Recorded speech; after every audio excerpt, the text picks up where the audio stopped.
Centuries have passed, but our order has remained steadfast in its sacred mission to preserve the balance between man and half-breed.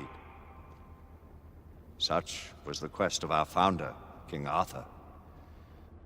May his name be forever resplendent. Is it true? Did the Lord Chancellor fight by Arthur's side? That is the legend. Today, that balance is threatened with grave upset by a new contagion, the rebellion. As long as its campaign of anarchy and terror is allowed to continue, the plague of lichen infestation that has infected our city will only grow more intolerable. Well, the Lord Chancellor will thus agree to the urgency of a mission into Whitechapel. Whitechapel is a matter for the civil authorities.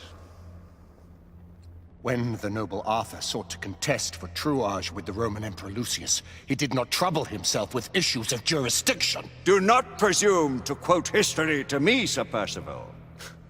I've seen more of history than you shall ever know.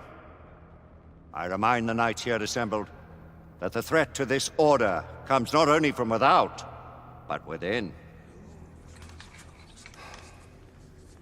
We must stand vigilant together, lest our ranks be poisoned by those who seek the destruction of all we hold sacred. No one is immune from the rebels' influence. Surely the Lord Chancellor does not mean to question Sir Percival's loyalty. This order has long appreciated Sir Percival's counsel, but the current disruption calls for caution and concerted effort, not rash action. Sir Percival has cause, Lord Chancellor. The situation in Whitechapel may need to be addressed. Does Lord Darwin speak with the blessing of the peers?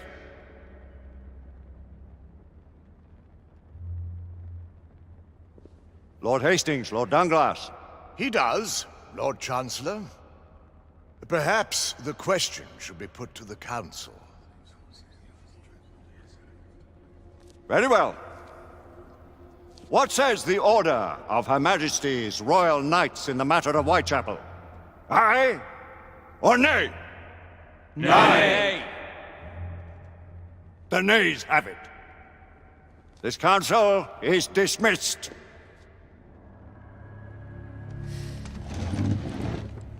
Our order grows too prudent, Grayson. We wither away from this inaction. Leave it, Sebastian. Caution be damned. Sir Percival is most agitated. You should learn it is best not to cross him when his mind is set on something. Galahad will deal with this in due time. I have a more pressing matter to attend. As you wish. How many of us will make the journey to America? Lord Barrett, Lord Darwin, and myself. I've heard many great things about the Agamemnon, Lord Hastings. She is the finest the United India Company has ever built.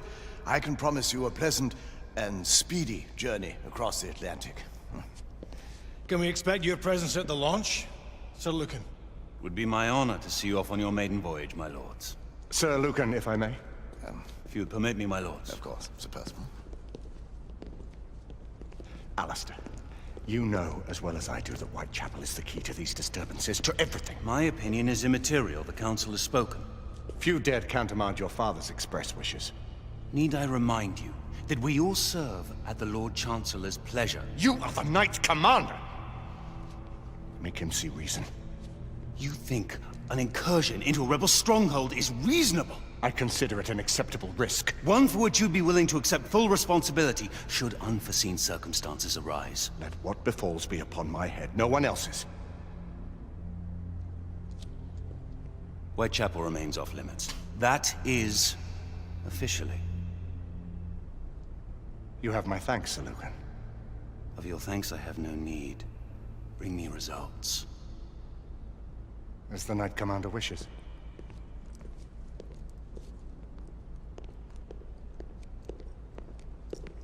Well, we're going in. Most excellent. when do we move? You're not talking about Whitechapel. But my Your brother sought fit to permit us a reconnaissance. Secure the necessary materials. Isabeau, a word. Tell me, monsieur, about the Lord Chancellor. What is it, Marquis? Sir Lucan and Lady Igraine were adopted by him, yes? Yes, they were. Why would he bring them into such struggle? Perhaps he wanted to regain a semblance of the humanity he lost. When time came to join the Order, the choice was theirs to make. Regardless, I would not wish this life on my children. Marquis, we need to hurry. Oui, mon général. Avec plaisir. Monsieur.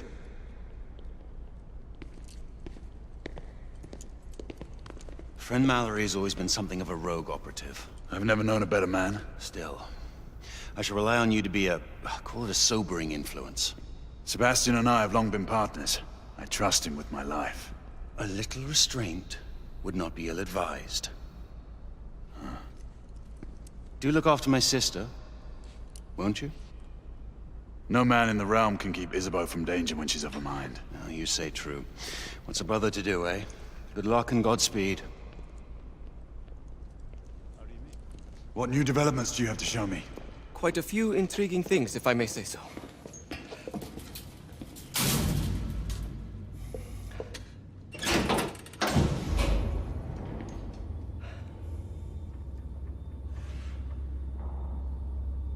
Any further news of the trouble in Grosvenor Square? Police are investigating. And investigating. Lycans, on the United India Company's front doorstep. What do you make of it? Mayfair isn't what it used to be.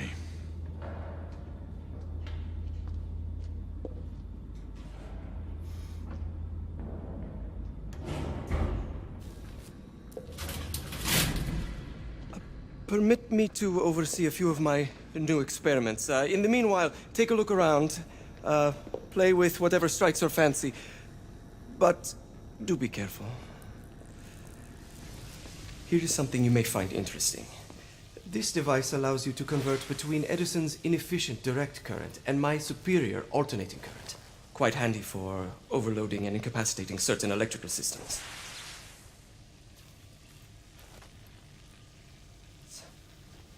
It's comprised of an inverter, transformer, and rectifier outfitted with some brass clips to enhance the design. Oh, and a fine leather carrying case. Inside each tube is a small quantity of mercury. When the mercury is properly aligned, the device becomes operational. Please, try it.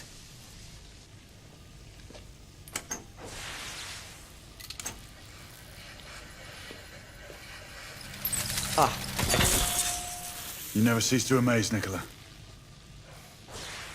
I'd appreciate your expert opinion on my latest whimsy.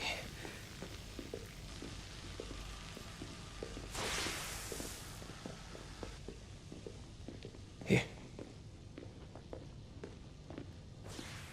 Essex 84 Marksman Carbine. Impressive. You've always had a good eye for craftsmanship. I've outfitted this one with a telescopic sight. It's ideal for long-range shooting. I would be honored if you would test its efficacy.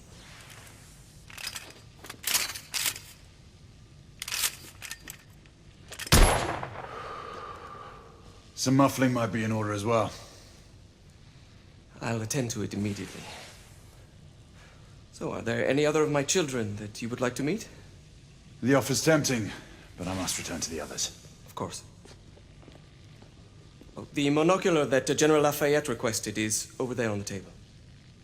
I'll see that he gets it.